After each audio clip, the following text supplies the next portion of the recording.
Hey guys, welcome back to another video. As you all know, my name is Braden and I'm going to be watching more PBA bowling and reacting to whatever shenanigans happen. I got some snacks to eat while I watch and or wait. And of course didn't get any Capri Suns because I'm stupid. And forgot to get some drink.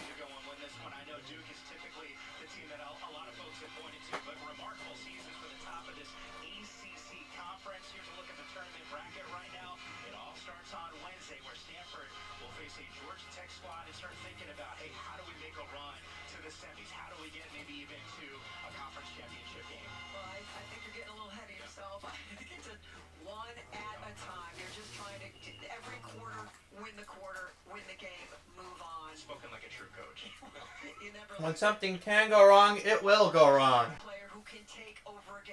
I'm about to start living by that.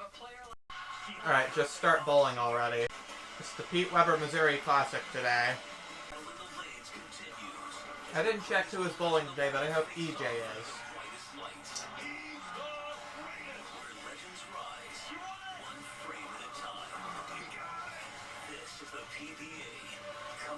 Here we go. I'm not watching the nipple header. How about at the first commercial break I go to get my drinks. I'm Graham Thaw. Last week I finished third at the PBA Players Championship. This week at the Pete Weber Classic, I won't be denied. He's going for it. In the PBA, perfection has a number 300. We saw Bonta do that.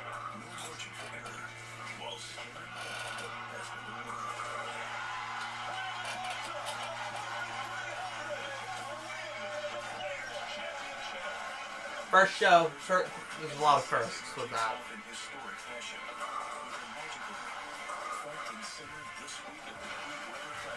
Who do you think you are? I am!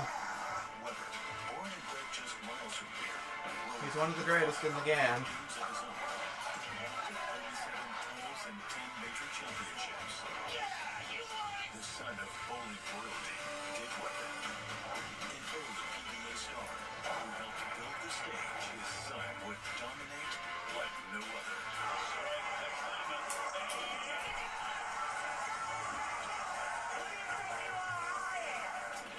Probably the most famous bowling moment ever.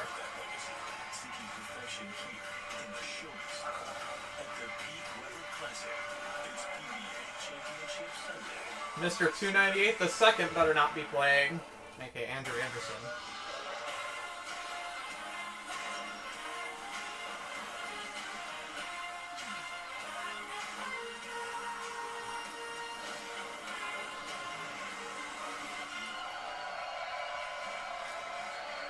Championship Sunday. Well, the Heartland is outside St. Louis, about 15 miles from the Gateway Arches. Valero St. Peter and the Weber family, well represented in the state. With the namesake of this tournament, Pete Weber, one of the all-time greats in the PBA, continuing to entertain fans and spectators with autographs, pictures, and encouragement. He has been sought out all week long, and now the time has come for the step ladder final, and the bowlers trying to emulate what Pete Weber has accomplished in his Hall of Fame career. That was his ceremonial first ball being thrown. Let's take a look at the five that will be competing today. For number 5, Matt Russo is 15 minutes away from this center. Number 4, Hayden I'm gonna go with Graham Tracker. TV appearance. Number 3, Thomas Larson has a USBC Masters title from 5 years ago and took down the giant EJ Tackett in a round of 8 to get here. Number 2, Graham Thaw started the best of anyone. He's the number 2 seed again and the number 2 seed of this week. Number 1, Justin Knowles has a new bowling philosophy. Be aggressor. He's attacking, and it's working. He's 1 win away from his first PBA title. And alongside a Missouri native, Kyle Sherman lives just a couple minutes from here. Rick Allen with you. Now, our first show on the CW was a 300. Kyle, are we going to see that again today? Rick, I cannot believe we started off the 2026 PBA Tour season with a 300 game. I mean, Baby B was absolutely on fire last week. All right, let's take a look at it. This is what he had to do. Remember, he was the number 4 seed. Let's see if Stipich can get a 300. Running the ladder. Yeah, he was smooth, he was calm, he was cool, he was collected, and you could see his confidence just grow with every game. And I don't want to say that we thought he was going to shoot 300 in that title match, but after he threw 5, 6 in a row, his demeanor changed, and even his walk started to change. And a 300 game for your first title, He and slammed DJ last week. And remember, last week it was Graham Faw who's the number 2 seed, and Graham Faw was really the closest at upsetting that run that Bonta put on. yeah, Graham had a phenomenal week last week, almost winning the season opener for the 2nd year in a row. Threw a great game, ended up finishing with 226 against Brandon. Brandon forced Graham to throw all 3 in the 10th to tie. Graham throws a phenomenal shot. Stones an 8-pin. I mean, he'll throw that shot 10 out of 10 times, but yeah, Brandon kind of snuck by there, and I guess it was kind of fate. Well, all right, let's hear from the number 2 seed once again this week. Graham Faw is with Savannah Humor. Graham, you've made the show back-to-back weeks. Last week finishing 3rd at the Players' Championship. How happy are you with your start to the season? I mean, it's a pretty incredible start. You know, anytime you come to a new season, you have really no idea what to expect. And so it just means the hard work in the offseason paid off so far. And how do you go out there today and execute so you can chase your 3rd title? I got to be aggressive. You know, these guys are great. They're here for a reason, and they're not going to hold back. So I got to be really aggressive and be ahead of my game. Thanks, Graham. Thank you. All right, we're ready for the first match of the day. It will be Russo versus Stipich, and Russo might have an Stipich. unfair advantage. Again, from just down the road, he has brought a huge cheering section here in St. Peter's. That first match is next. Still dealing with moderate to severe ulcerative colitis or Crohn's disease symptoms despite treatment? Put Might them need to in get check. Capri Suns. CV event risk Excuse me. increases in I got HPV my plus Capri with heart Suns. disease risk factor. Tell your doctor. Potassium events, infection, Hep B or C, smoked or pregnant or planning. Don't take if allergic or have an infection. Put UC and Crohn's in check and keep them there with Rinvoq. Ask your gastroenterologist about Rinvoq and learn how AbbVie can help you save. Opening day, just like we used to. I love being out here with Sam again, especially at the big game. It's why I wanted more for my symptomatic obstructive HCM. So I asked my cardiologist about Camzyos. With Camzyos, my symptoms have improved, and I can be more active. It's a difference I can feel, and he can see. Camzyos is proven to reduce obstruction in the heart 4 times more. Nom nom. Has special I am not even an adult yet. Talk, text, and high-speed Until about 2 months.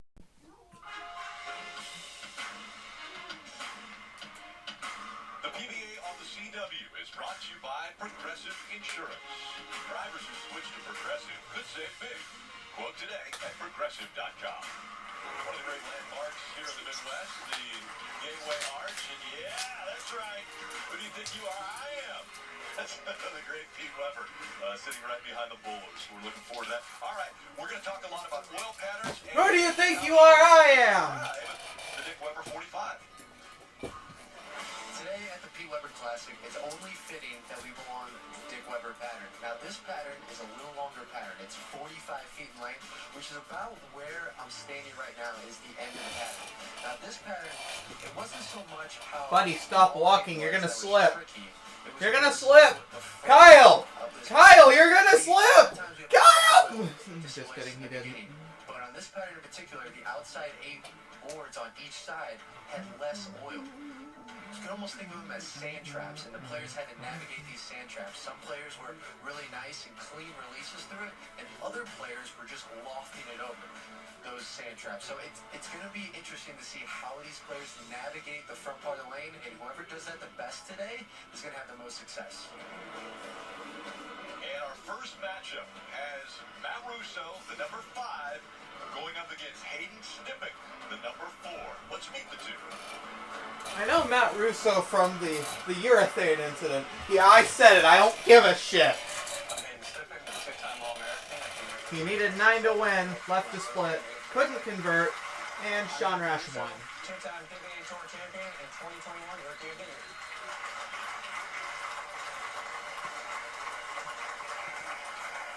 And so, Kyle, in this situation, the higher seed gets to determine who goes first. So Hayden decided he wanted to be the first bowler. Yeah, this is a little surprising to start this match. He must like the right lane a little bit more because he wants to finish on that lane.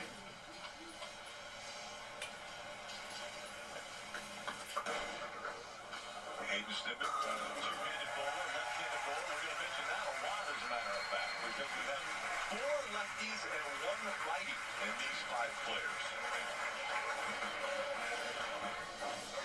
Like that says. Stimpett starts off with a strike. And Baldwin, see from Baldwin, Missouri. He claims O'Fallon is what he told us. He said it's O'Fallon, Missouri that I am claiming as where I'm living. He's 15 minutes from here. Assists his wife as far as the coaching duties. Starting strong. His wife Lauren, the head coach, and he's the assistant. And you're going to see a lot of those bowlers in the background that are going to be cheering on Matt Russo. What a great start by Matt here. Throwing a Pride Liberty on that lane. What a way to start. Matt having a little bit of a rough year last year, and I think that's what you're going to see out of these players today, is players that want to prove something. Matt, in 2024, having an amazing season. Last year, not up to his standards. This year, 2nd tournament out of the books, already making a show. He's trying to prove that he deserves to be a champion. And there we go, another strike. And Russo, when we were looking at his arsenal there, it showed 2 different balls that he was going to throw, one on the right, one on the left. I want to see how high the same. Why would he do scores that, we can get. Yeah, it's not uncommon to see bowlers throw 2 different balls on 2 different lanes. Even though it's the same pattern, there's topography, the lanes themselves. We like to think that those lanes are perfectly flat, but sometimes they're not. There's these. I really don't care who wins these couple. I'm probably just going to root for Graham For Fobb. the ball reps is the left lane might be hooking a little bit earlier, be a little bit tighter down lane.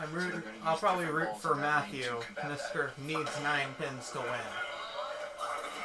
That was a terrible and it's a Brooklyn leaving 3 pins.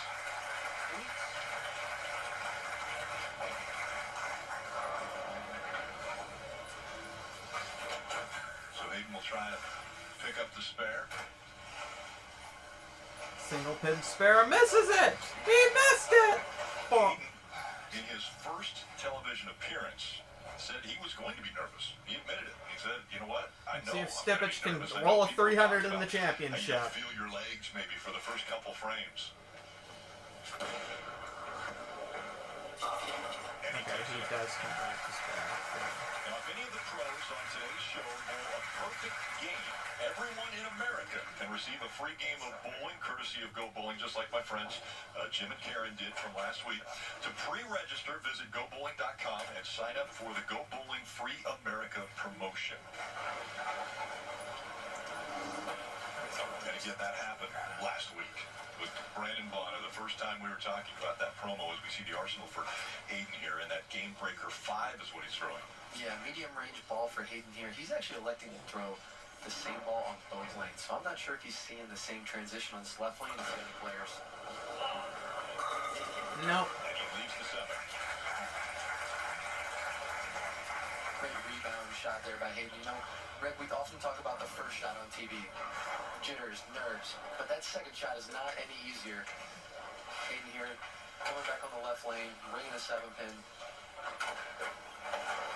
And most times we see the bowler grab a different ball for these spares, especially a left-hander with the 7-pin. Yeah, Hayden's going to throw a plastic ball here.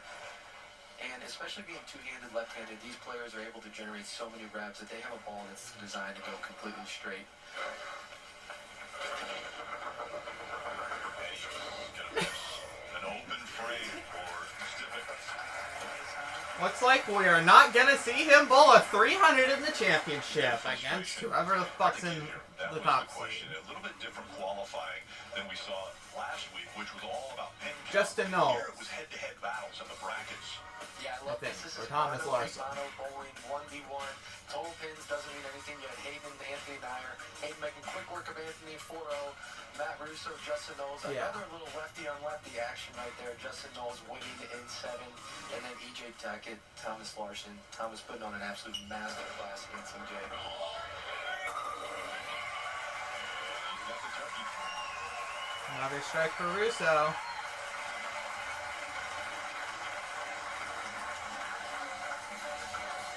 You see that there, the Team Russo signs.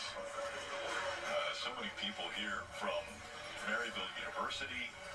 He's got family here. His mom and dad are here. His Maryville? brother. So many people. Obviously, when he's from No, here, no, don't dox my location like that. have a No, lot not of in support Maryville. from a lot of Fucking different thing. people. Where else do you think I live? Police lieutenant, by the way, is a good friend to have if you're going to have a friend. A police lieutenant in the area, he's here to cheer him on.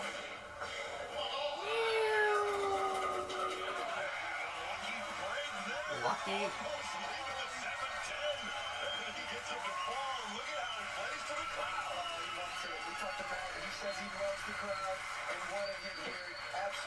What kind of freaking... Goes right through the face here. The 710 was standing there, like, gets the love tap on the 7 there. Oh my God, for the front 4. And that's exactly what you want to do if you're Matt. You want to keep your foot on the gas. Hayden made a mental error there, missing the 7 pin.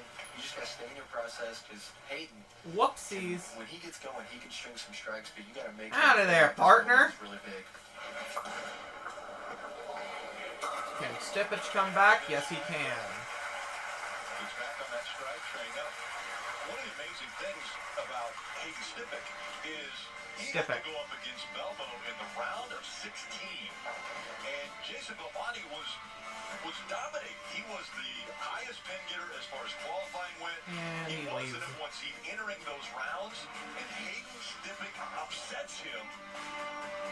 Why do you gotta do the man like Yeah, that? Hayden, I like to call him like a silent titan. You know, he's this guy that if you You know can't Hayden, do him dirty. you know that he's dangerous. He can throw strikes like no one. But beating Belmo last year in the Masters and this year, he's starting to put his name on the map. In that match Oh against Belmo, man. he had a 300 game in that best of 7 series. Oh, if only it was on television. 6-pin. See Hayden here coming up light. That pin comes off the sidewall, just leaving the 6 there. When you say light, didn't quite get into the pocket as far. Yeah, for the lefties, we have a 1. They're looking at the 1. The lefties, the righties, and the pin middleies. to the left, which is the 2 pin. We call that the pocket. We want that ball to go dead flush into that pocket. It didn't quite shape up. Middle-handed. Okay, good. You actually hit that one. I sent that in my friend group chat. I thought that one on the left one was pretty good. It was good. It was good. I just think that carry down is starting to develop a little bit. Yeah, a little bit. Because you actually aced that one. Yes. Pretty good. Those last 2 are really good. Yeah. Top belt right there. He got a good reach. You got one, Gal? Listening into the reps there, and they talk about carry down. I think these bowlers in the practice session were throwing urethane, and those urethane balls tend to drag the oil down the lane. And these bowlers have to make adjustments for that, and so far, Russo's done a much better job of making those adjustments. Can he roll a 5th strike in a row? Yes, he can. Continues to be perfect. Oh boy, 20 bucks is about to say. We ended with one last week. Let's start with one this week. Yeah, let's start with one this week. Look at Matt here, 284, And a Matt- little softer speed. And Matthew will be one of my favorites. Compared to some other left-handed The two-handers, ball. this ball, dead flush, driving through the pins. That's what you want to see your ball do. You Front wanna see it front drive 5, then through. miss That the gives you 7 a chance pin. to carry. And again, That's about what I think is gonna throwing happen. a different ball on this left lane. This is a super sport. It's a new ball motive. And that's all because he sees something a little different on this lane. One can only hope, one can only dream, one can only see what happens. I called it! Missing that 7 pin. And now he'll have to pick it up. Another great shot by Matt. That pin comes up the sidewall, just misses the 7 pin. This crowd would have went absolutely crazy if that messenger connected. So Russo still with smiles on his face. And we're going to talk a little bit about Then he's gonna transitions. miss this. You use that word many times as far as what Lane can do. $200 says otherwise. TV, baby. Okay, you did. He's talking to us. Matt Russo. Spares in the sixth. 5 strikes in a row and a spare. Russo the advantage in match number 1 from here in the Pete Weber Classic. Russo's winning so far, but I don't know who will win in the end. I'm currently reading Harry Potter in my AP research class, and we do reading at the start of every class period. I stole the lottery. I like to gamble. They'll see what happens. There are so many highlights that we could show you of Pete Weber. How about we go back to his last win, last major? Happened in 2013. He's won 10 majors. The only person I think to have won more than him is Bomo. He's won like, what, 15? To ever do it. His 10th career major. Problem is he hasn't won another major since. And he's sitting right behind the bowlers. Juan Fernandez there next to him. And getting ready for 23. Hayden Stippick to start his 6th frame.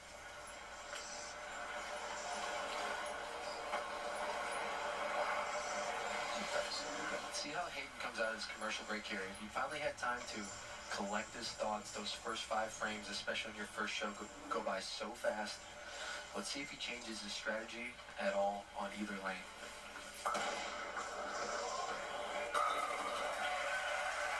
Great shot there by Hayden. And he's getting back in the rhythm now. And remember, this is Hayden's first television show, so this is different for him. He's not used to waiting after he has thrown his 5th ball or the 5th frame, and then all of a sudden, he had over 4 minutes before he got ready to bowl for the next time in the 6th frame. Yeah, it can be a luxury. You know, if you're on a roll, obviously you don't want that commercial break to come. But if you're struggling like Hayden was, you can't wait to get that commercial break. But it actually looks like this is a ball change here by Hayden on this left lane. He's going to Ball change. 5.0, 3.0 dynasty. So throwing 2 different balls on each lane. Yeah, he can get what Matthew can't, by the way.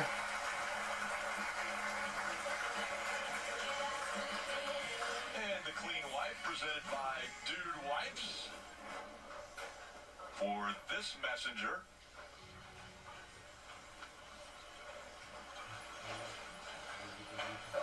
What a shot there by Hayden.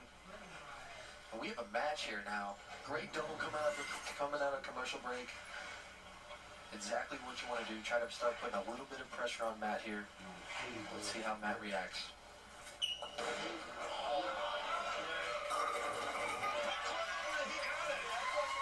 Pick 6. That's one for me. Well, so many times Matt Russo has talked about the influence No cracking open that Weber 6-pack. has had on him, almost taking him under his wing.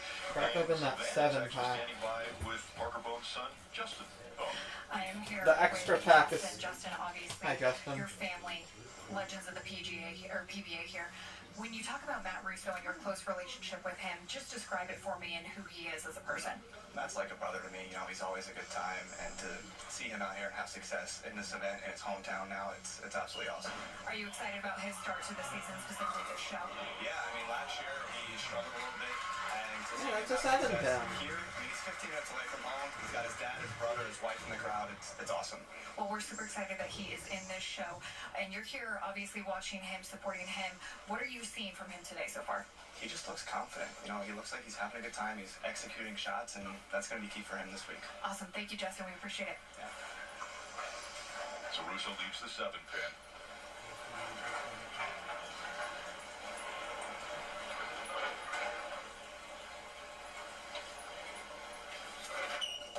Let's make 2 of them in a row, baby.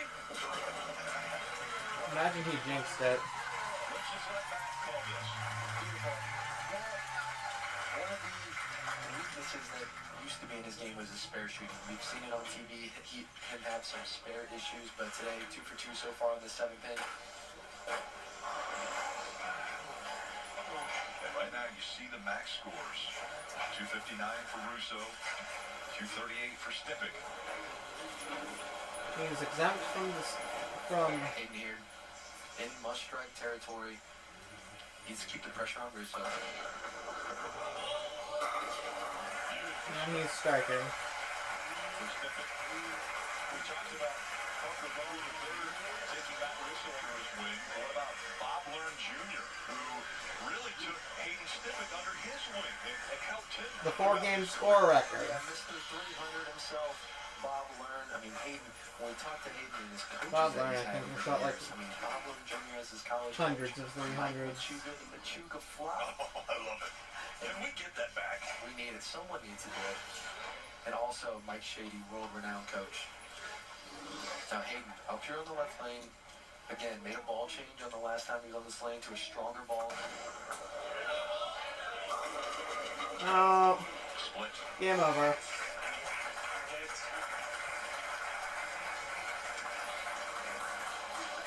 Not his best there. Gets this one a little wide. You can hear him say he got a little quick on that one. Rushed his timing just a little bit. We got a show for you. Left-hander. How difficult? Yeah, this is a very difficult spare, but very makeable. He's going to have to try to hit the right side of that 3-pin, slide it over to the 7. And he can't do that. And leaves the 7. An open frame for Stipic. Well, Saturday, the It's 2 open Desert frames Heat and a lot less Ohio hope. Park Series storms into Phoenix.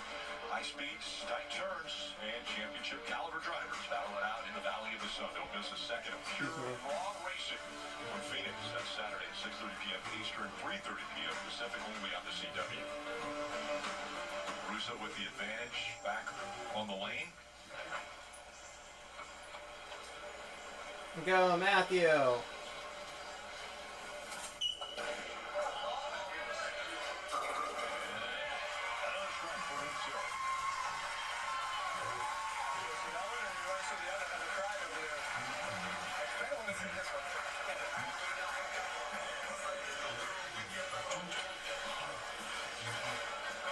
See Russo here throwing a different ball in this left lane. That officially does it. Stipic only able to shoot 204. Russo already in the 230s with a spare. And one of the keys of the bowlers that bowled well this week, Rick, was slow ball speed. Being able to kind of and allow your ball to read. That's something Russo does really well. That's something I remember once Justin Knowles did really, really well. And Hayden, he did a little bit better when the lanes transitioned. So struggled a little bit early here, but again, another great finish out of Hayden. But Russo having a little bit more success just slow curving the lane. And right now he's trying to learn. He's learning something about this lane, throwing different balls, seeing what they're going to do, because he's already got this game wrapped up. He wants to know what the lane's going to do when he takes on Thomas Larson. Miss. No, just kidding. He's testing these strategies out right now. Different balls, different angles. Now, if you guys are paying attention, that's his third 7-pin in a row on that lane. He's going to be facing Thomas Larson in our next match, a righty. So Russo's going to have the lane all to himself in the next game, and he needs to figure out a touch, I think something to do on this left lane. Larson, is he the only righty of this show, or is right here?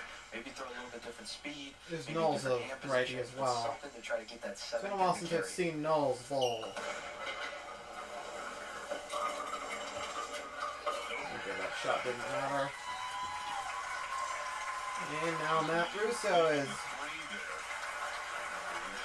running home. That he will have here in just a moment. 238 for Russo.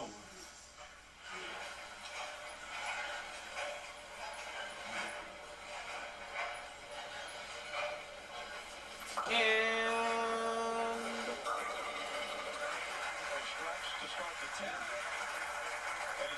if I get paralyzed again by the Scargador, I'm resetting. Fucking little prick. And Russo's going to do a little bit of talking with the ball rep. Again, these 5 had to battle through the brackets to make it into the show today. defeating some very impressive opponents. Of course, we talked about Hayden Graham Stivic Foth finished taking third down last week. Can he Jason finish? Novotny. Is he gonna finish third again, or is he gonna finish? Is he gonna win? Only time will tell, and Milo Murphy's Law is coming to say if something can go wrong, it will go wrong. And so far, everything's going wrong for Justin. Justin Stippich, I think. Super happy for Hayden here. I mean, great showing in his second tournament of the year. Yeehaw, man! Stop paralyzing me.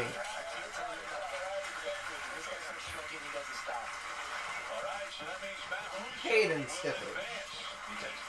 I don't know why I started calling him Justin. Thomas Larson, the right-hander from Denmark, will be the next. He won a USBC Masters before. We'll see how Thomas Larson, the right-hander, does against Russo.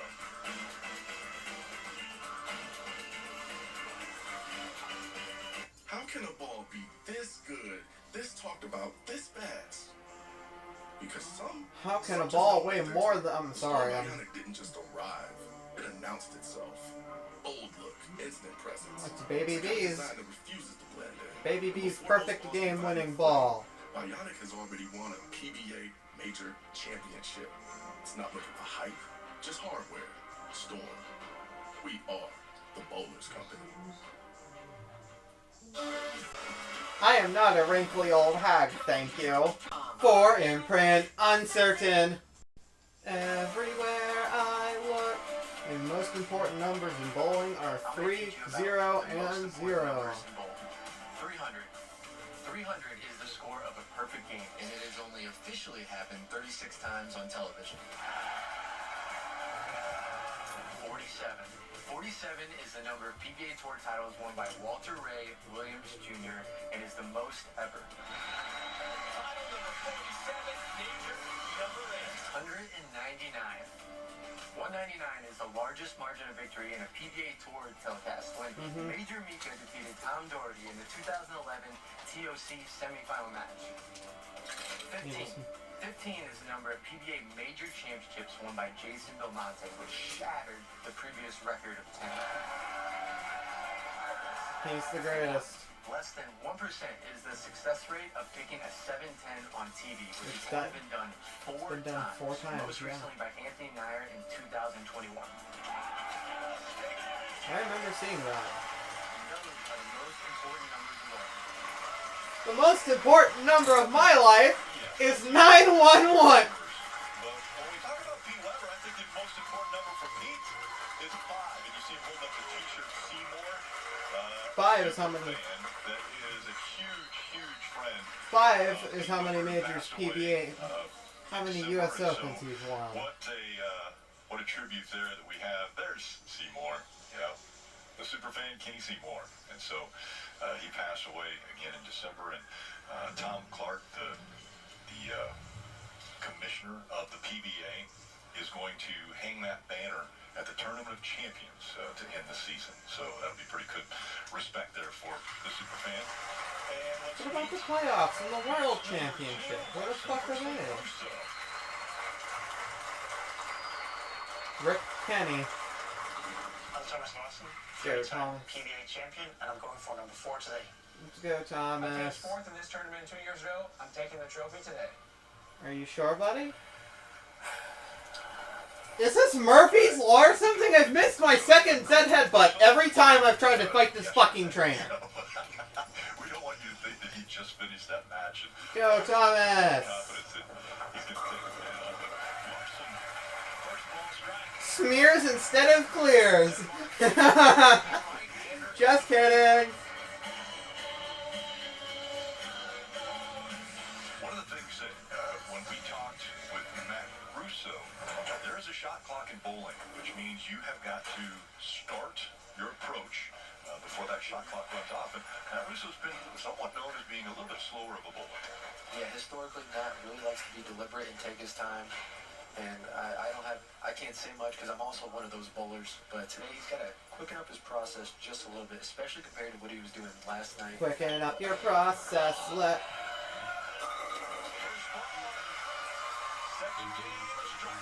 RuPaul's Drag Race. The second agility. I'm going to set up 3. If I don't get paralyzed. Milo Murphy's Law. Murphy's Law! I'm about to throw my 3DS at the wall in about 10 seconds. Now, this is actually another ball change. He was throwing the same ball, a Super Sport, but this is a different version of that ball. So he has 2 of these. And remember, he left 3 7-pins in a row. So he's trying a little faster. He left 3 7-pins in a row and missed 2 of them. Oh, that's unfortunate. Yeah, that's the risk reward we go with. When you're going on TV here, you gotta make big changes quickly, or else you're just gonna fall Say behind. 5. Matt's staying aggressive. He's trying to 5 through the middle, ladies and gentlemen. going through the face, leaving just 5 through the middle. Very, very pickable. He's gonna try to slide the 2-pin over into the 610. It's that front pin on the 3 to the left. He's gonna try to slide 2 into the 610. Ball's getting the 4-7. Very easy to well, not easy to convert, but very possible to convert. Is he gonna do it? No, I didn't think he was. Sorry. Sorry. Yeah, right now. Oh, I'm not Canadian. Who the fuck am I kidding? The decider here today. Larson, a 36-year-old, been on the tour for 18 years. 18 years, 3 dang. titles, one of those a major. He was able to He won his major at the 2021 USBC Masters. Another strike for Larson. At that Masters in 2021, it was COVID, and so there were no crowds, there were masks. It was really a very sterile environment. He said, I'm fine with the crowd getting a little bit raucous. He said, I might even get a little emotional as they do here this week. Yeah, it's a tough way when you get the ball major, and unfortunately there's no fans. It's completely different. When There's you come nothing in, there. fans are hyped, especially Schizophrenia. in a venue like here in St. Louis. With Thomas also elected to throw 2 different balls on each lane. A little bit deeper, and he got It did fall. We'll start out with the first 3. Thomas, the bucket was standing there just for a second. Luckily gets the 8-pin to fall late. And then it's interesting because now we're seeing both righties and lefties throwing 2 different strategies on each lane. This show, we talked about it earlier, 4 lefties, 1 righty. Kind of, it's like we're in a twilight zone. Normally it's the opposite. Normally there's 1 lefty. And it looks like Russo's backing away, doesn't like the rack. Shot clock violation number 32. Here's another $500 fine. So normally when we have... I'm just throwing jabs at Sean Rush today. The lefties are going to deal with a little bit more transition than they're used to. And this is something we need to pay attention to as this match progresses. The lefties really shine because as the Because of, on this pattern, particularly throughout all the week, you know, Sean Rush versus Matt Russo. These lefties aren't used to seeing this much I traffic swear to God, if I on get the lane. fucking paralyzed So, after all of this. I really like Thomas's chances if he can find his line. I fucking hate this game. Nope.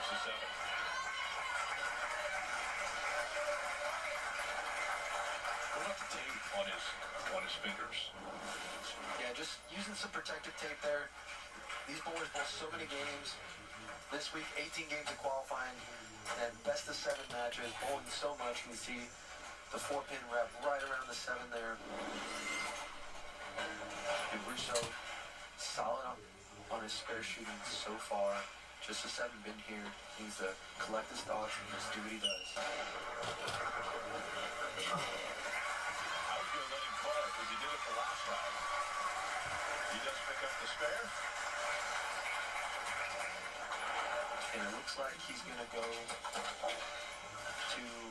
It looks like he threw that Super Sport. That was the first one he went to. So he tried a version of that ball in the first frame. Didn't like how we reacted, and I don't blame him. Anytime you I get a don't ball think through that. 5, you kind of want to go to a different option. Well, I don't like that story, He's gonna react to Grandpa. a different version of that ball, one that he knows can hit the pocket, maybe make a little tweak with his hand or speed to try to get all 10 down here.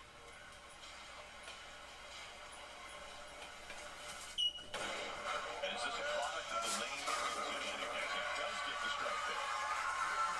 Yeah, absolutely. As these players throw balls down the lane, they're constantly taking air off the lane and moving the roll around. That's why these bowlers have to constantly make adjustments on the lanes. Yep. All right, let's take a look at In the Bag, brought to you by Storm, the standard for those who demand the best. We are the Bowlers Company, and we see his arsenal. Thomas elected to go with a vengeance on this lane. It's a strong, symmetrical, very rolly option. Very smooth option. That's another strike. Savannah, Thomas Larson is known for some interesting shirts. How come? Well, you guys, Thomas Larson told us early on this week the reasoning behind his colorful, fun shirts. You saw earlier this week the Cookie Monster shirt, and today you're seeing a lot of tractors here. It's for his 3-year-old son, Milton, who's back home in Denmark. That's a 7-hour difference from us here in St. Louis right now. He's hoping Milton is still watching before bedtime. Yeah, that's 5 strikes. Again, 3-year-old Milton. He has a stepdaughter, 14-year-old Christy. There's Milton. And so Milton. Alright, kiddo, I'm taking another trophy home, he said, before throwing a ball in the gutter. Monster earlier in the week, and I started laughing at him. Tractors and trucks. Milton loves his tractor, so that is why you see that look on his shirt. Russo stepping back up here in the 5th frame. Let's see what Russo can do.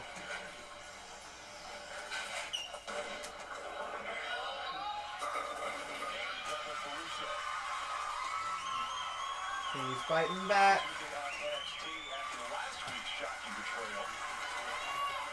Zarya continues her vindication and challenges Jacy Jayne for the NXT Women's Championship. Does she have what it takes to win the title, or will Karma decide her fate? Find out on WWE NXT this Tuesday at 8/7 Central right here on the CW. I should have known, but okay, I'm gonna stop. Russo trying to throw down, but has Larson perfect through 5.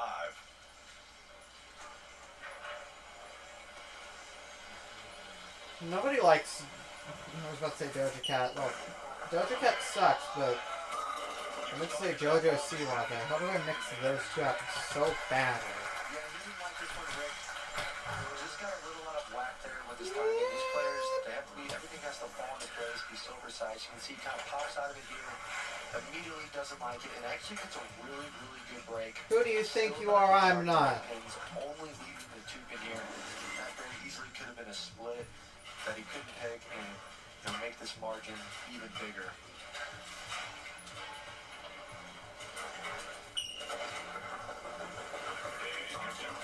Perfect. Woo! Okay, he just shot a spare. He stays perfect through 5.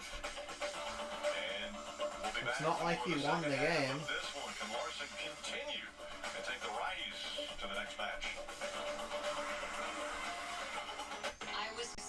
You are not born with shit. Yes, chef. No, chef.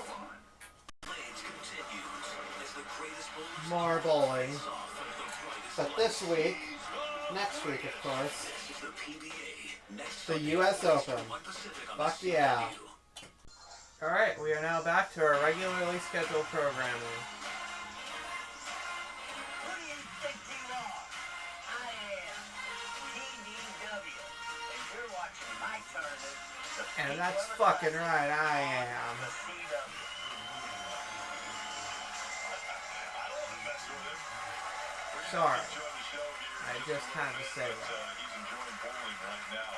There was some bowling that took place last night. As a matter of fact, national champions being crowned. You see here knew I the was- PBA Juniors, the under-18 boys national champion, Caden White on the left there. Chris Wagner, the under-15 champion, and Anna Anthony, the under-18 girls champion. Again, that was last night here at the Polaris. King Light, congratulations to him. You have the opportunity, if you want to try to win a national championship, go to PBA.com and sign up to become a member. You can have a shot just like we're seeing with Thomas Larson right now, as Thomas tries to continue the streak he is on.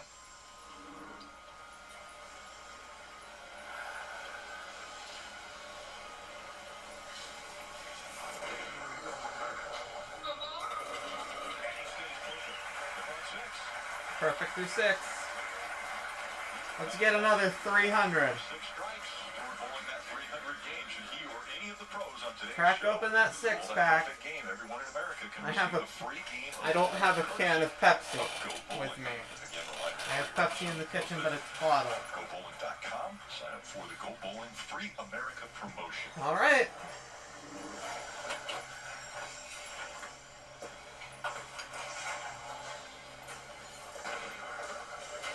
And the left leg. Nope. The 7.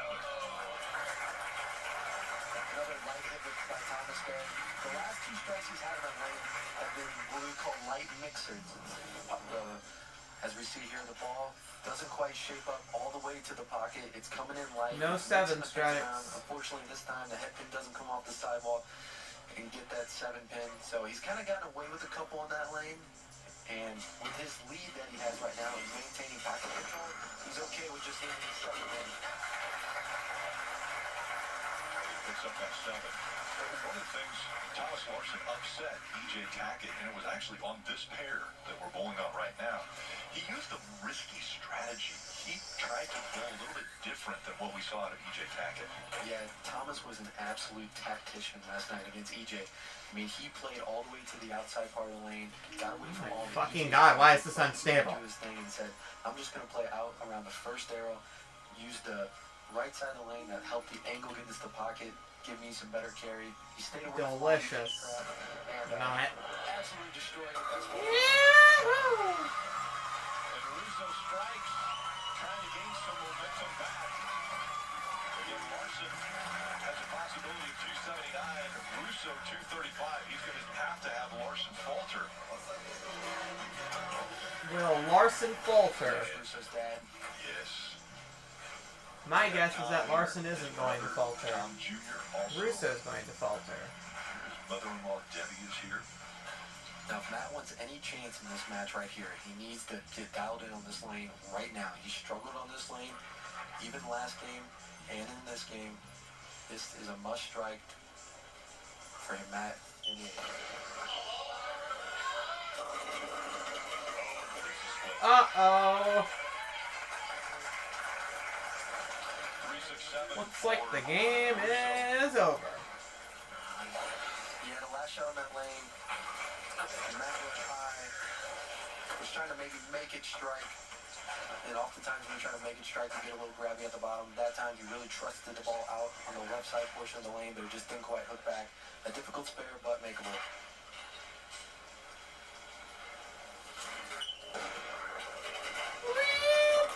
And he misses another split. 3 to go over and take out the 7. Sorry. Looks like you're done. Contestants spell their way to glory or disaster. Catch an all-new episode of Scrabble that's hosted by Craig Ferguson this Thursday, at 8/7 Central right here on the CW. Larson back up. And again, pretty large advantage that he has currently over Russo. Yeah. You can. He gets the strike. That is huge. In that 8th frame. There's momentum. Pretty much seals it. Little bird dog here for Thomas. He's absolutely dialed in on this lane. Extremely solid on the at the line. Running strong. Bam, he loves that one. That pin comes off. Actually, Actually, hits Liam the couldn't do forward worse pin against into me. the lane. Wow.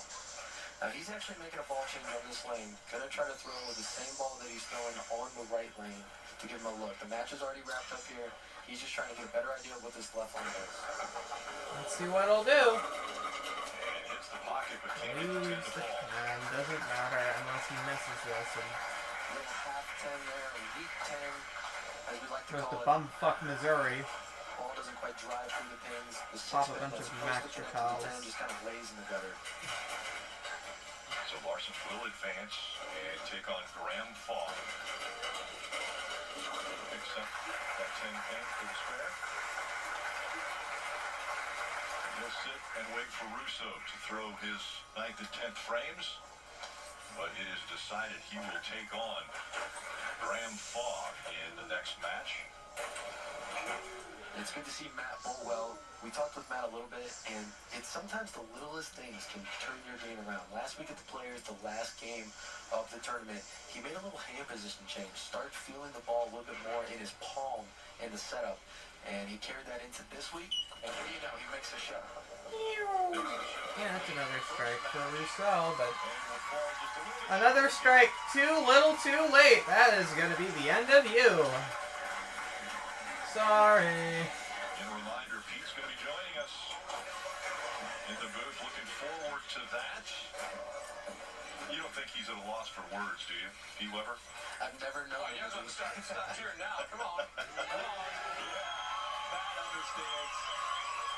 Everybody came in. He said it doesn't bother him when people are getting a little rowdy.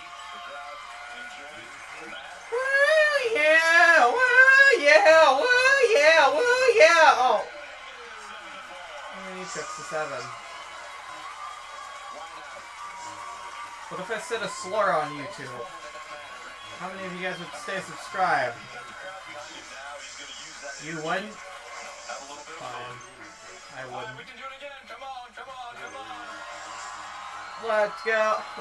Let's go. Whatever the fuck your name is. Let's go, Russo. Let's go. Let's go, Russo. Let's go. Leave the 7 pin. Let's go. Leave the... He left 2. Time for Graham Cracker to come back. You can see the Moses just get that thing going now. The match is already been won by Thomas. But again, a great week by Matt. He's going to take this at a high confidence booster. Bye-bye. Now, last year, again, it wasn't his best year. Really had something to prove to people. He put it to that fight, so he's going to show what he's doing. And we saw Larson step up there very quickly. He's not worried about the crowd at all. He's going to finish get out the his stakes 10th higher. frame, but he is now moving up against the number 2 seed, Graham Fogg, a Canadian who was so disappointed with the hockey team losing a week ago. Blame Canada!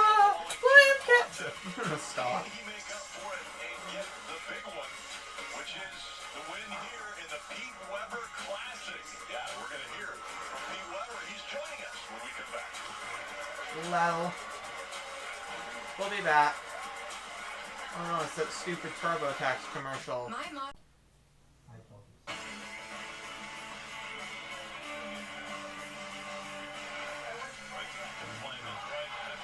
A strike to claim it. Peace. And he claimed it.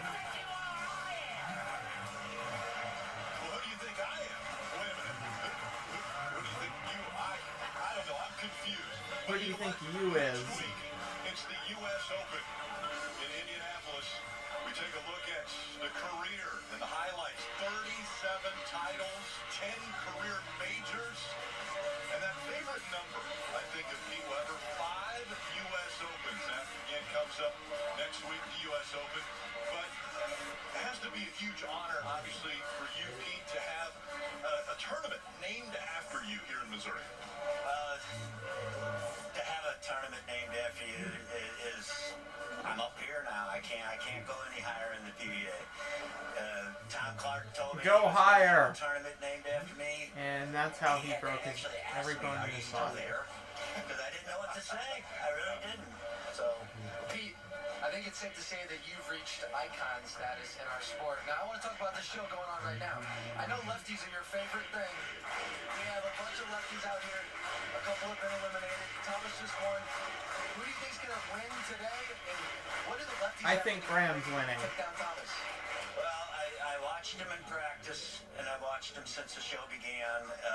The lefties, whoever conquers the left lane has a chance. But right now, Tomas is hot. He's the sole right-hander on the show, so he's not moving the oil very much. So, like I say, if the lefty can conquer the left lane, they can win. And real quick, it's so good to have bowling, PBA bowling, back in St. Louis. As a fellow St. Louisian, I mean, talk about that a little bit. I mean, St. Louis is has such a rich history in bowling. How is it to have a PBA tournament here again? Well, it's fantastic that the PBA came back to St. Louis. I'm sorry it didn't go to Springfield with the Weimers down there, but it is St. Louis. The Budweisers, the Bowling Hall of Fame was here. Everything's We have here. one of the best bowling cities in the country, so it's just happy. I'm happy as they brought it back here. Whew, man, that was a mouthful. Hey, we're gonna put you to work if that's okay. Can you join us for the next segment? Absolutely. Let's go, boy. Hold on a second. I want to get the crowd in this. Hey, hey, hey.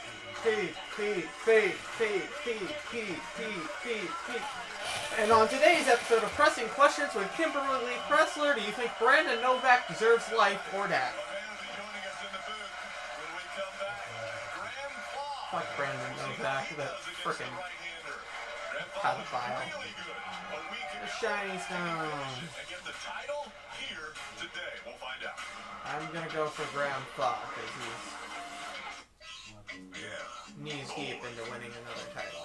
In case anyone wants to know, my shoes. Kept skipping a beat. No, I'm pretty sure nobody wants that information. But my girls made me get My checked favorite out. Capri It Sun made flavor such is a kiwi difference. strawberry. Turns out, I And ate lemonade. food, which increases the risk of stroke about 5 times. Symptoms like irregular I have a heartbeat, Pacific heart Cooler and a racing, strawberry chest pain, kiwi. shortness of breath, fatigue, or lightheadedness can come and go. But if it's AFib, the risk of stroke remains. If you notice No, one that's or a more of fire these symptoms, contact the dragon. doctor. I'm so glad I did. And my girls are too.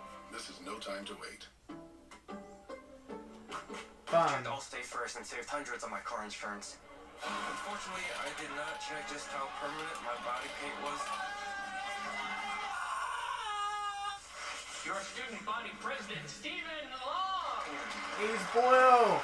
No! I gotta reset. I didn't save. Not my finest moment. Check, I'll stay first. You can save hundreds. Hot chocolate. Hot chocolate. Car gets wild on the CW. Racers, start your engine. Stop your engine. Please. Please. Hey, Mike, have you actually run over? We are now back again. Dave, the first group of players we have are 3 youngsters. They're all making their television debut. And probably the most famous rookie to ever hit the tour, Pete Weber's in the number 3 position. He's the son of Hall of Famer Dick Weber. PDW. Squarely on the head, that could have been a lot worse.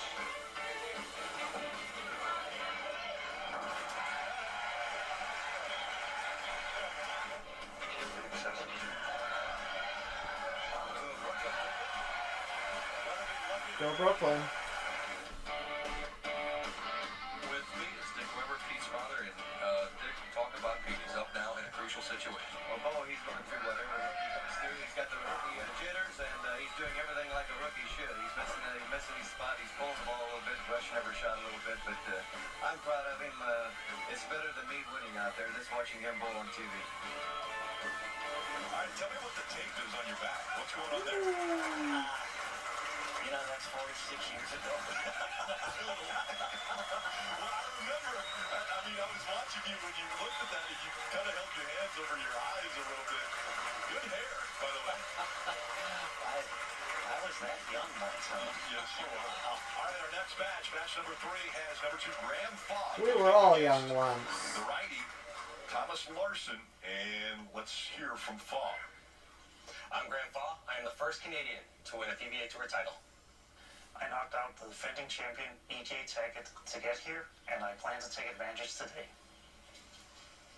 Alright, And so Grandpa. Fogg Represent was going to be the Canada. first Wait, pro. you're not. Once again, You're we not had South players Park who accurate. Made the choice to bowl first. Yeah, this left lane has been a struggle for everyone that's bowled on it, lefty or righty, so everyone wants to finish on the right lane if possible. Good start. Paul has 2 titles, 1 major. He was the 2016 Players Champion. I heard him say he was the first Canadian to win a PBA title. And Larson is the first to win a PBA title from Denmark.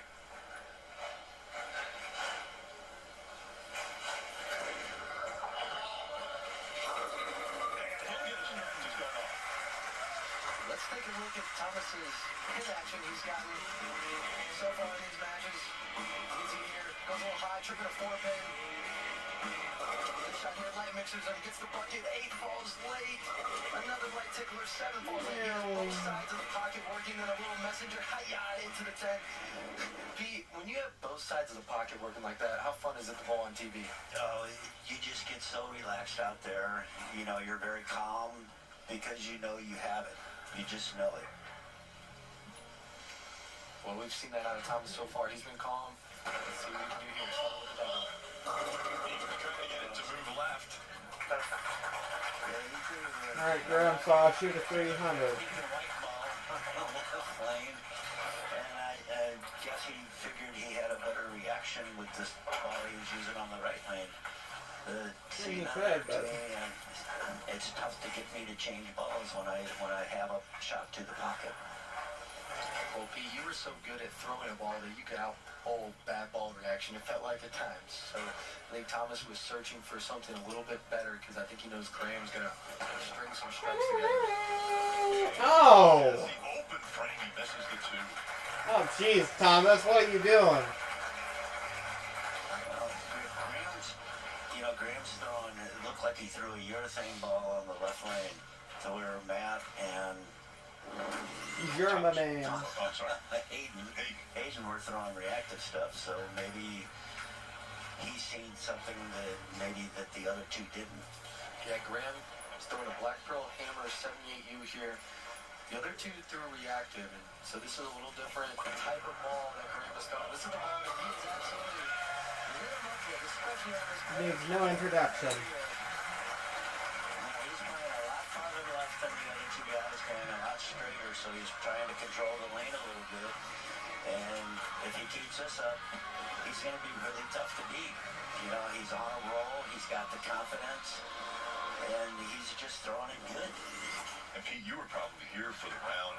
He went up against Eric Jones and had just an unbelievable round. He averaged 281 in that round.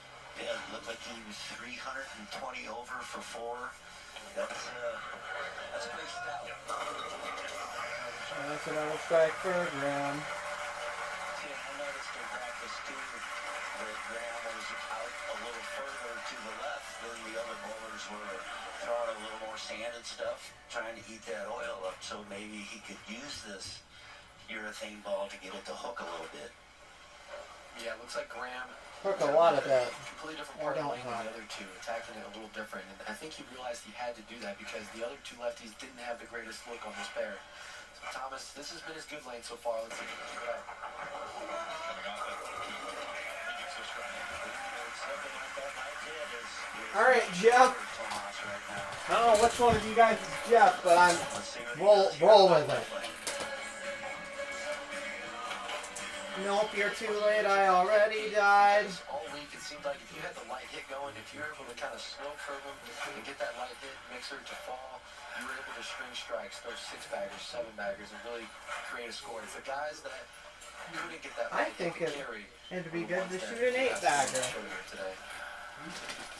But you didn't think so. Because apparently I'm wrong.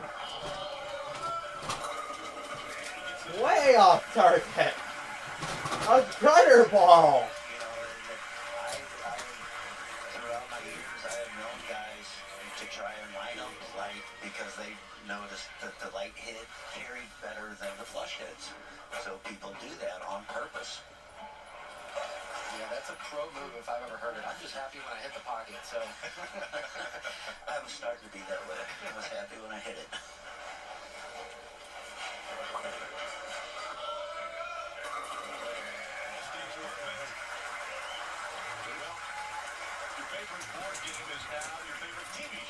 Catch an all-new episode of Trivia Pursuit. Every single board game is becoming a TV show.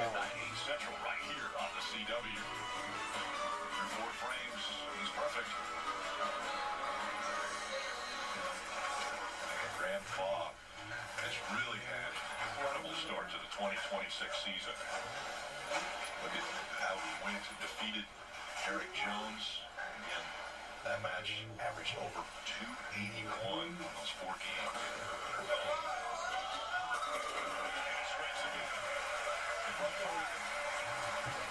First 5. I'm hoping he's going to shoot 300. How steady his head is through the release. You know, he has such a high rev rate, so much power. 2 shows in a row, You 300. can see here, watch, he rips through the ball, but his head doesn't $20 move. And that's says a sign that otherwise. bowlers dialed in.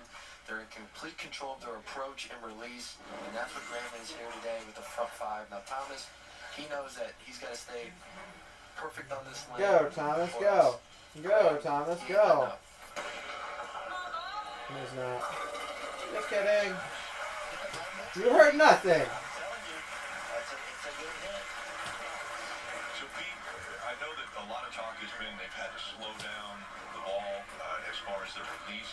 Were you a master at that as far as being able to have that the speed control that we're seeing out of these guys? Well, I definitely had speed control, but today guys are trying to make the ball roll end over end, where my ball always rolled side to side, and I had it like a 90-degree axis tilt on my ball. So I sometimes when these guys have out of bounds is where I didn't have out of bounds. Larson in the 6th. He leaves the 10 back. So Larson needing to stay perfect, which is what Graham Fogg has done through 5. Leaves the 10 pin here. See a wrap 10 here, the 6 wraps right around the 10 pin. Great shot by Thomas here. He really liked that one.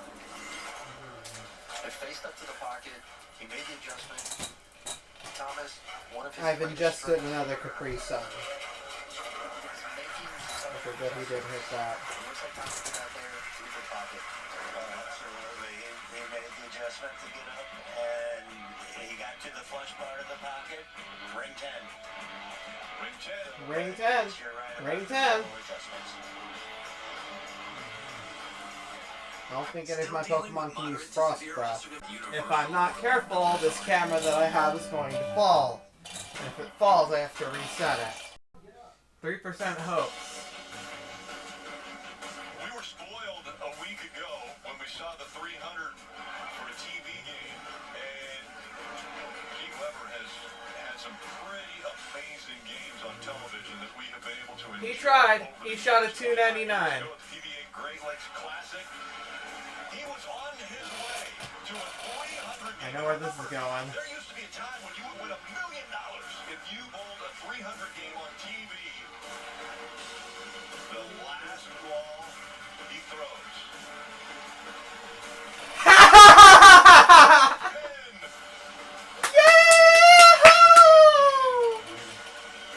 And he went on to lose against...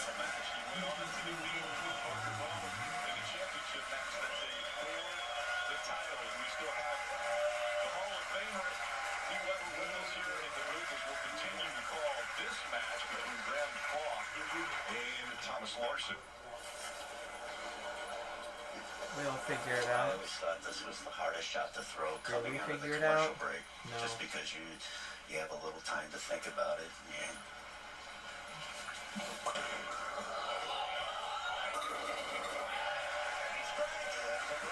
Perfect to 6. Front 6. So now Graham Fogg has the first 6 strikes for that 300 game. Should he, or again, 6-pack. on today's show, 7-pack. everyone in America Don't leave a 7 receive pin, a free please. game of bowling courtesy of GoBowling.com. Just make sure to pre-register. Visit GoBowling.com. Sign up for that promotion. I had so many people tell me, Don't let me down. Don't let me down. Don't let me down. last week. Don't let me down. Don't lose. Alright, he's got another. Alright, let's see a second 300 of the season in the second show. And let's take Graham is playing the lanes That would be awesome, wouldn't it? Russo. You can see Russo starting out much further right, hooking the ball. Or is he going to become another Mr. 298? Mr. 298 the third, ladies and gentlemen. That's about how well our hopes are. Your pocket is on the 17 board. Graham much more up on the pocket. Russo was kind of coming behind the pocket. That's why he was leaving those. And Larson's pretty much out of this one. With all of the unlucky shots that he shot. Go to 236 now. Another good shot here by Thomas. Just bringing a 10-pin. He's struggling with carry. That's a little bit about this. He's throwing a very controlled ball right now. And he was controlling the pocket, getting some light mixers. But as soon as those light mixers went away, go. This would be a time where you think about going through the I'll stand. He's running out of frames. He's trying to be aggressive. Once One thing Thomas talked Grand about Thought tries to take another shot. Be aggressive with his moves. He wants to make changes. Or I will fall. But when you're going against perfect, when you're going And try to stand. You know, a lot of that doesn't matter. Yeah, it's kind of tough to, do something. Again, he was the one who took out EJ Tackett on Friday. But he had 7 games to do it. Here he has 10 frames.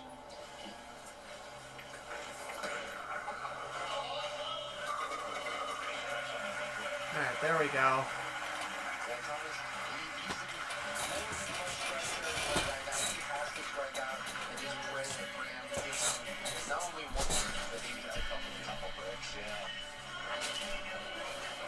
Alright. Beautiful rotation by Thomas right there. Ball going to the pins. This one, 6-pin snaps the 10. That's what Thomas is so good. Is everyone ready? Hand position adjustments. It's kind of a lost art in today. Is everyone watching? Crank the ball, rip on it so much that these little. Here's our hopes and dreams for Graham. Graham. Yeah. I don't know.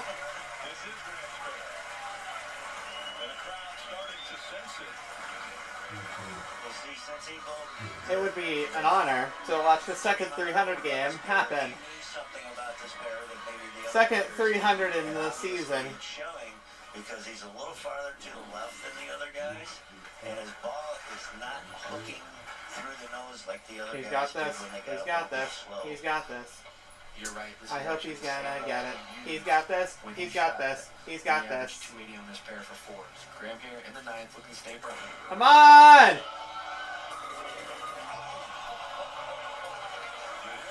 Bitch! Yahoo! He didn't get it! Oh! Yahoo! Yahoo! Well, no. I didn't think he was. Wow, what a great shot for the solid 9. Yeah, can't throw it any better than this. That's basically a perfect shot. That is the worst break in bowling right there. A collection of stone 8s, stone 9s, and stone 10s.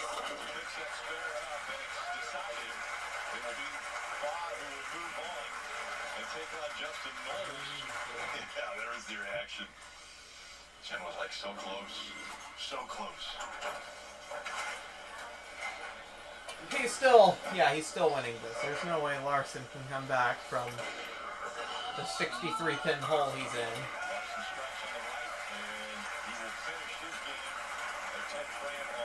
Alright, let's go, Graham. Let's see if Justin Knowles can screw up. But another great run for Thomas Larsson. Came over from Denmark about 2 weeks ago. He's gone from his family for 3 months. His wife Hannah, son Milton, and stepdaughter Christine watching as much as they can. Yeah.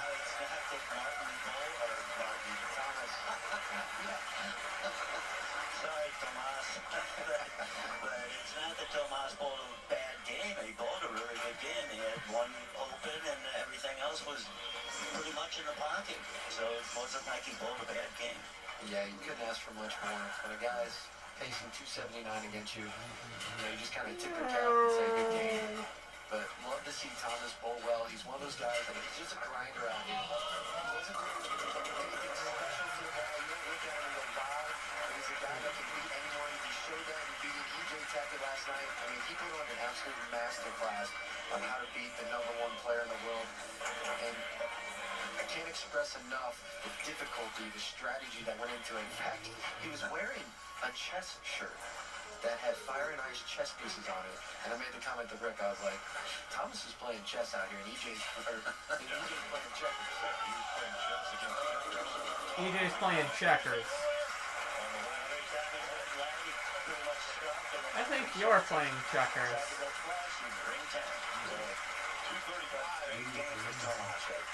Yeah, a losing effort for Thomas Larsson. And now Graham Faw will finish it up. And again, it's going to be a lefty versus a lefty now in that final matchup, because do we see Graham Faw try something a little different just to learn about this lane? I think Graham's dialed in here. He ain't gonna do anything different. Maybe he'll do something different because he's a little under his average on this pair. I mean, he's only shooting 279, he's averaging 281 on this pair. So, but now Graham's gonna do. He's going to try this reactive ball in case, you know, the urethane goes away, but I have a hard time seeing him go away from the urethane ball. The interesting thing is Justin, waiting in the wings, is going to be looking at what Graham is doing. I bet Justin also throws urethane. I bet he's going to stay away from the reactive. Oh, man. Okay. He's still high into the 260s. Let's see what he does today, you know. Will he start out? Will he try to hook the ball? You know, rookie, first title, you know, it's up for grabs here. But I don't think he's nope. going to move it all. I think he's going to stay with the stuff. All right, Pete, because you're the namesake of the tournament, we're going to let you go out there and still enjoy and entertain this crowd. But thank you so much for joining us. Greg, thank you very much. It's been an honor. It really has. Kyle, it's been a pleasure. It's great that you guys are out here doing this. And you're going to get better as we go along here. We appreciate that. All right. The title match is coming up. It will be Graham Faw who takes on the #1 seed, Justin Knowles. Come on, Graham. Tough Bowler is up next. I'm counting on you, buddy. You earned this. 34 imprint, certain. Everybody loves space. You're resulting to the wrong community choice. Alright, here we go. And we're getting ready for the final. The battle between Faw and Justin Knowles is about to happen next week. Next Sunday is Bully's most demanding major. That takes center stage. Legendary PBA U.S. Open. We can watch the best in the world. Let's see EJ Tackett win another U.S. Open. Prestigious titles. You don't want to miss the quest for major glory. That's PBA U.S. Open. That's next Sunday at 4 p.m. Eastern, 1 p.m. Pacific. Is there going to be no World Championship? Recap it. Kyle, what are you thinking now with Faw versus Knowles? Yeah, Graham obviously has the hot hand, but don't forget Justin Knowles is the #1 seed, and he has never won a PBA title before.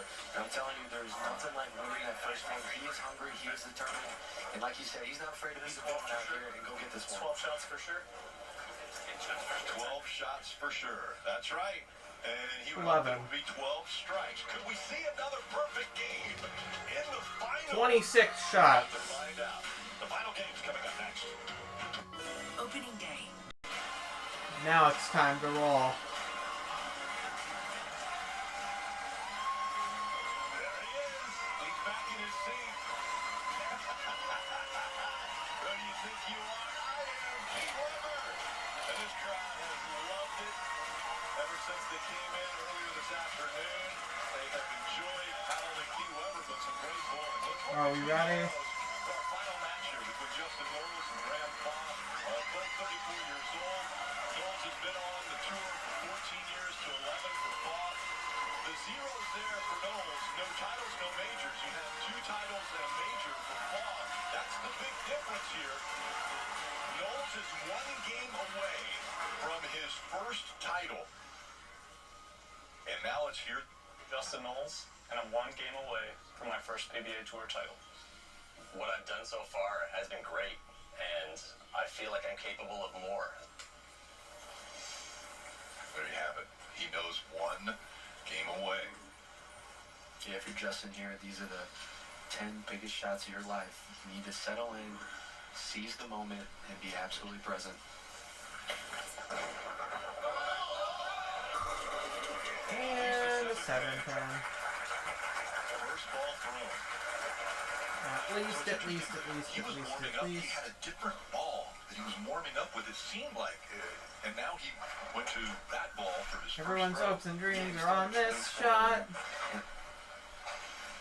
I believe we're going to see it here in a second. I think Justin was doing a little gamesmanship. Really? Yeah. Yeah, he did get that. Yeah, Justin, this is a little gamesmanship. You saw Graham's line was just good. He ain't missing on this pair, so they're going to hit a ball with 500. What this is going to do is he had no plans of actually throwing that ball for score, but he's manipulating the lane. He's changing the lane. He saw Graham's line is so good that he wants to mess Graham's line up.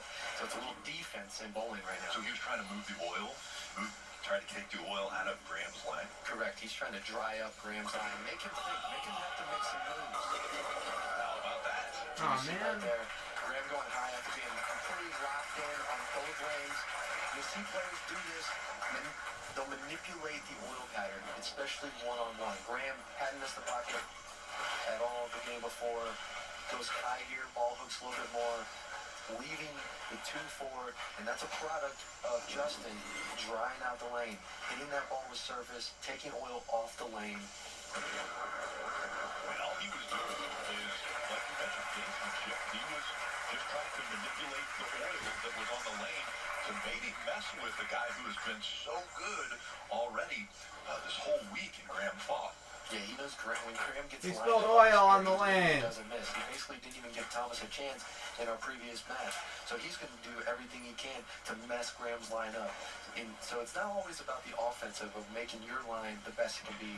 You want to look at your opponent and say, hey, what can I take away from them as well? So a little bit of defense to start off for Knowles. And it worked. And then the strike. Grandpa in the second frame. But it's early. I've seen it go the other way, Rick. I've seen you try to mess up someone's lane, and it makes it even better. Graham here on the left lane. I'm not sure if he made an adjustment there. It looked like it was pretty much the same, but very comfortable. Justin gonna have to get settled in. Looks like he's throwing a different ball in this lane. So again, 2 different balls, and electing not to throw your thing, throwing a reactive. This is an IQ AI. See what it does. Boom. We might be in for a close game. Keyword is might, depending on what happens. Beautiful form there, Justin. A little slower speed out of his two-handed delivery. Pretty similar actually to a Matt Russo delivery. Both a little slower, like to curve the lane. On this lane in particular, he's throwing a transformer, a little stronger, asymmetric bowling ball. It's asymmetrical. A little bit about This thing went right into the gutter.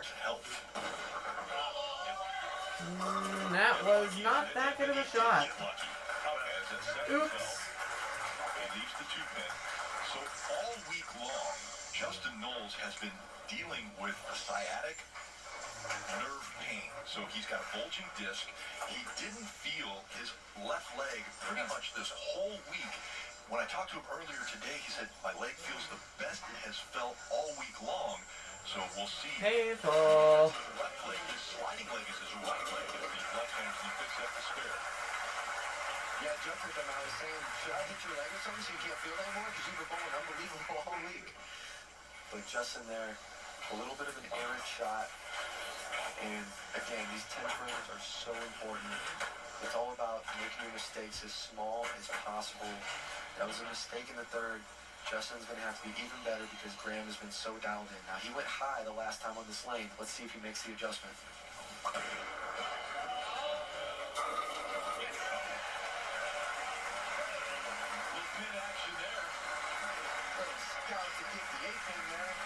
Looks like Graham made a little move right, trying to find a little bit more oil. You see the ball goes a little high, but it comes off the sideball there and just smacks the 8-pin. That was a little payback for last week, Graham, leaving that side 8-pin in the 10th and not advance.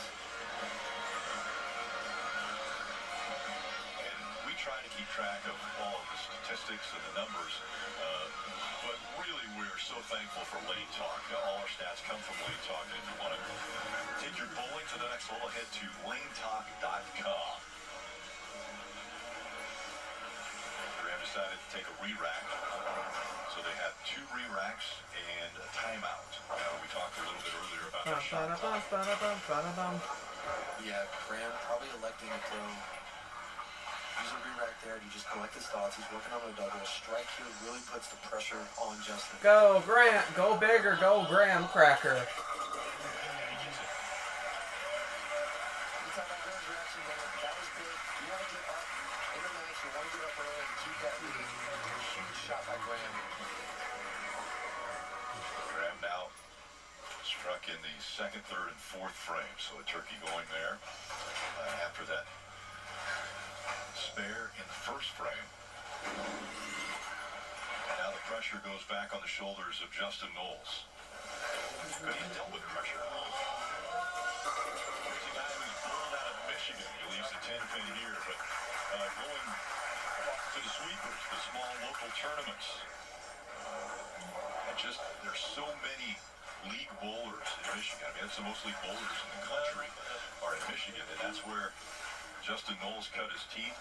Has continued to just, he's won 5 PBA regional titles in his career. Just hasn't won a PBA tour title yet. There we go.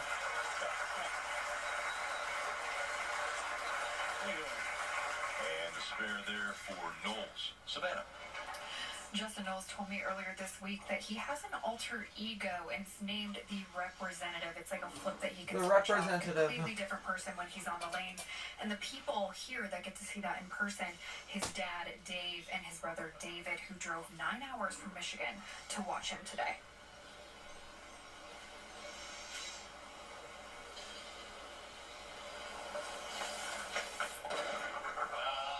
He didn't like it. But he should have liked it.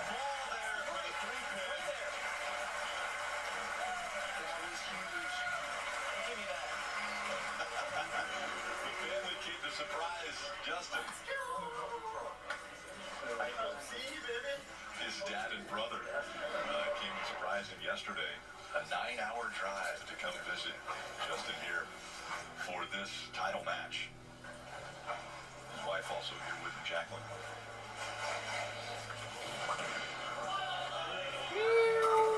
There's another strike.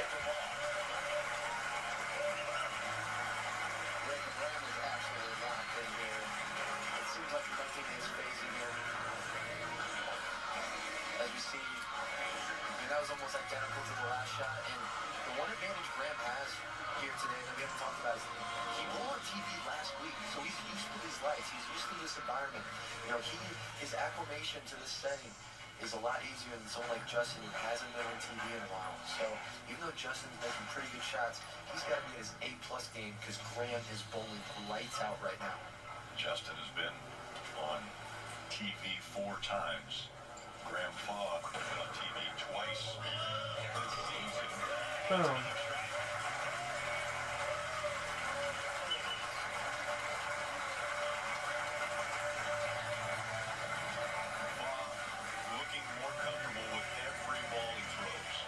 Absolutely relentless on the lanes right now. He's being aggressive. He's dictating the match. That one even a little high. Gets the 10 pin to fall late. I expect him to make probably a little bit. It's always the late falls that bring a lot of suspense.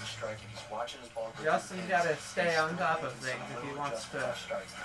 Justin, this is must have. Must have. Yeah, Graham's winning this.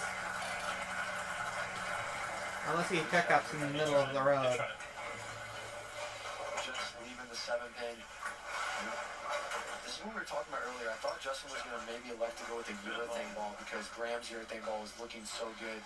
This is a little bit of the same pin action problems that the other 2 lefties were having. They're getting to the pocket, but they're not able to knock down all 10. Oh, that's got a hook. He talked to it and listen. Knowles was in a unique position in the round of 8.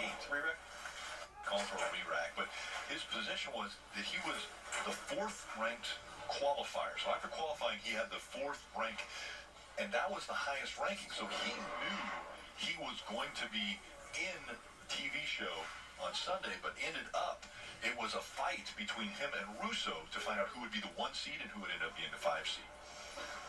And let's take a look at the frame of the game brought to you by Progressive Insurance.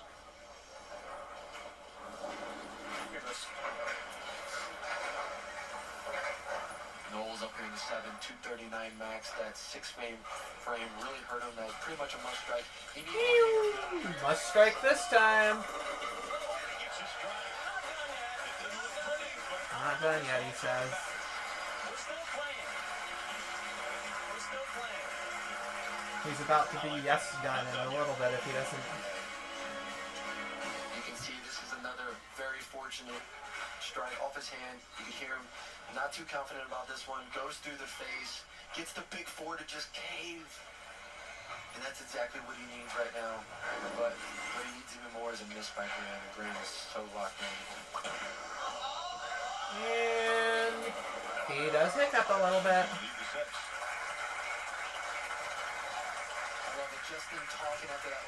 Oh, did I miss brick break because of Sandvale? Awesome. I said it wasn't over. I said it's not over. We're still playing. And he is Barely afraid lived to that. So, Justin, being from Detroit, he's bowled against a lot of great bowlers. It's tough bowling out there. He is not a stranger to moments like this and digging deep and coming back in matches. Gets the spare there. Now, after the show, make sure to head to the PBA's social media at PBA Tour for the Pete Weber Classic postgame show presented by AMF. Let's see if Graham hiccups again. If he doesn't hiccup again. 269. Compared to Knowles is 239, so that means that Knowles still needs Fa to falter at some point in time. Falter. No faltering.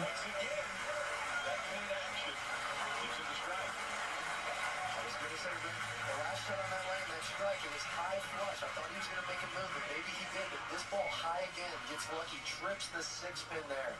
I'm not sure if he made a move or not, but I guarantee on the next shot, he's going to move a little right with his feet and target. Huge break for Graham there. Justin stepping back come on, Graham. Has had some carry issues no. into the 7-pin. Come on, Graham, win this. Come on, Justin, fumble. Fumbled. Never mind. He says he's not going anywhere, but he's really got to rely on Graham's. He's got to rely on Graham's missing. If he doesn't, if he gets this one, we'll see how vocal Justin Knowles will get. You can hear him, his strike song. They play that here in the house, and he was listening to that, kind of getting fired up. And his last couple strikes in this lane have been shaky. They haven't been in the pocket. If this ball does not land a strike, Graham Fa wins, and I get to celebrate because I was rooting for Graham. Game over! Yes! It's over!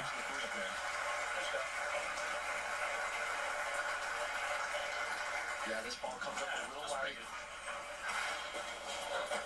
You can see. I'm upset with that one.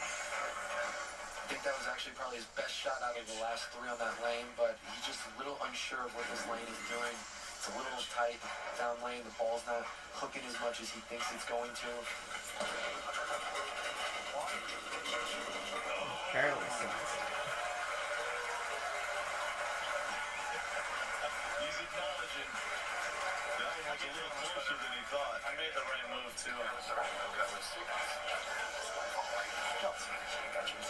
He felt that first ball was a great ball.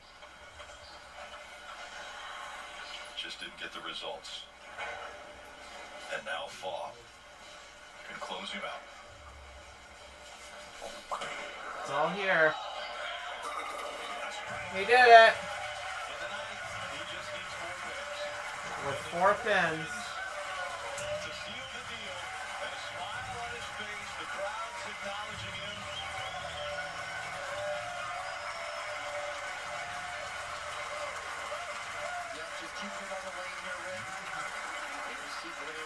exhale here. This is a shot every player dreams of. The match is pretty much over. All the hard work in the offseason, the hours every day you're practicing, 5 days a week, all the sacrifices. You get to throw this shot right here, take it in, take home the win. He did it! Yeah! That'll do it. They'll throw 2 more balls here in the 10th. And that has locked out Justin Knowles. His wife, Jen. Grandpa is the champion. Skyler and Marshall. I told you he was gonna do this.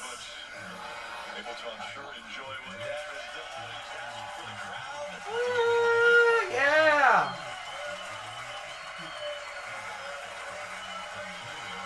The adrenaline.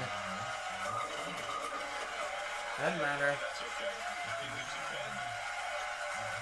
Coming up next, some of the biggest names in tennis are going to take to the court. Big serves, electric rallies, and a Vegas atmosphere. We'll make this a night to remember in Sin City. Don't miss the Eugene Tennis Slam. We'll count the one coming up next on the CW. Graham Ball acknowledging the crowd. Who do you think you are? I am.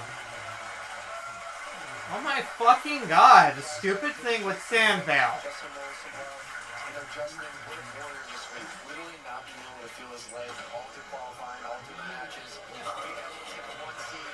This is a huge confidence booster for Justin, especially in the offseason. Making some adjustments to his game, changing his attitude, and saying, I'm going to be the aggressor. I'm not letting the ball come to me. I'm going to really force the issue. This is no tap, right? He was locked in, but Justin bowled a great game. Just the carry gods were just not on his side today.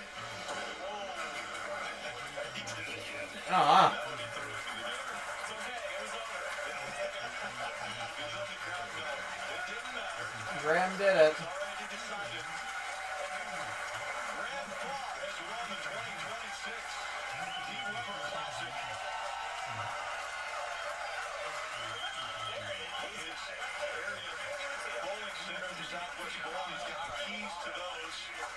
He's trying to grab the trophy. Take a look at the winning shot for Graham Fall. He threw a lot of these today. Absolutely packed. Graham was dialed in. What a performance on the lanes. I agree. And so now to the victor go the spoils.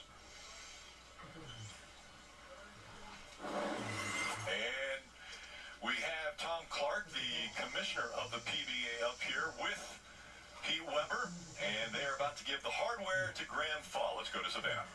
Pete Weber broke a U.S. Open trophy, by the way.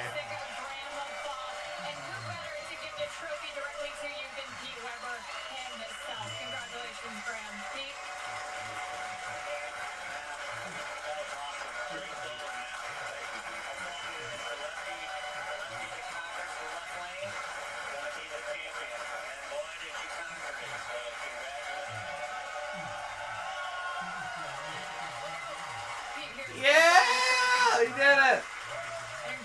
I had a lot of hope.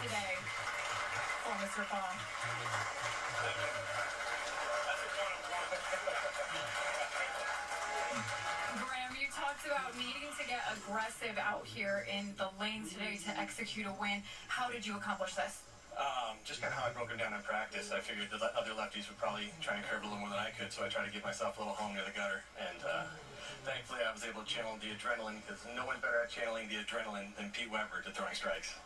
And your wife here today, kids back at home. Who's this one dedicated to? Oh, this is dedicated to everybody. Everyone I'm here, there's no way I'm out here without them. So it goes to her, my kids, all my friends and family back home. Thank you guys so much. I love you. Thank you to my sponsors, Brunswick Vice, Genesis, H5G, BowlerStore.com. These guys all have my back, and they all make sure that I am in this position to hold the trophy at the end of the week. Graham, congratulations. Winner of the 2026 Pete Weber Classic.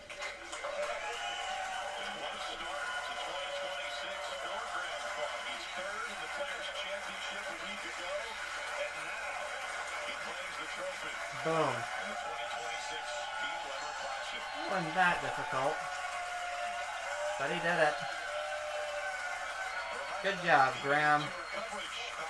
Bowling continues next Sunday on the CW at 4 Eastern, 1 Pacific. It's the 2026 Go Bowling U.S. Open from Royal Pin Woodland. Let's break this U.S. Open. Indiana. Coming up next on the CW is the MGM Tennis Slam. For Kyle Sherman, Savannah Hugh Muller, and our entire CW crew, I'm Rick Allen. So long from St. Peter's, Missouri. Bye, guys. You have been watching the PBA on the CW. Who do you think you are? I am. And this tournament, the Pete Weber Classic, goes to Graham Thaw. That is who is the champion here this week on this Championship Sunday. Again, thanks for watching. Bye, guys. See you next time. Next week for the U.S. Open. Still dealing